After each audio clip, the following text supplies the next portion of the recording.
Meet the NFL's biggest sleeper team going into the 2020-2021 season.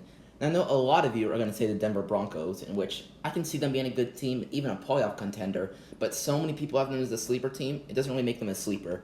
So my biggest sleeper team going into the 2020-21 season is the Arizona Cardinals. And I know a lot of you are going to say, lots of people have them as their sleeper team, which is true. I just say not as many people have them as, say, the Broncos or Eagles. And this is why.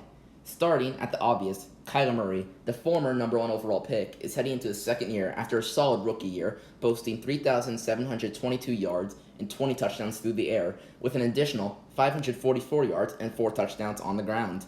Not to mention, this is with a pretty bad O-line. Staying in the backfield, Kenyon Drake had an amazing season in Arizona, rushing for 643 yards and 8 touchdowns, along with 171 receiving yards. Did I forget to mention this was in 5 games? Moving on to their receivers. Kyler Murray will be throwing to old reliable Larry Fitzgerald, who has more career tackles in his career than drops. The rising star Christian Kirk, and they are able to scam the Texans in the offseason, acquiring DeAndre Hopkins. The other notable offensive players we drafted were Josh Jones in the 3rd round and Eno Benjamin in the 7th. Moving on to defense, we'll start up front in the defensive line. The Cardinals didn't have amazing pass rush, but they traded for Marcel Darius to beef it up. Their linebacking core is fine. They have Chandler Jones, who had the quietest 19.5 sack season ever, and Jordan Hicks, who's more of a cover guy, can still get the job done.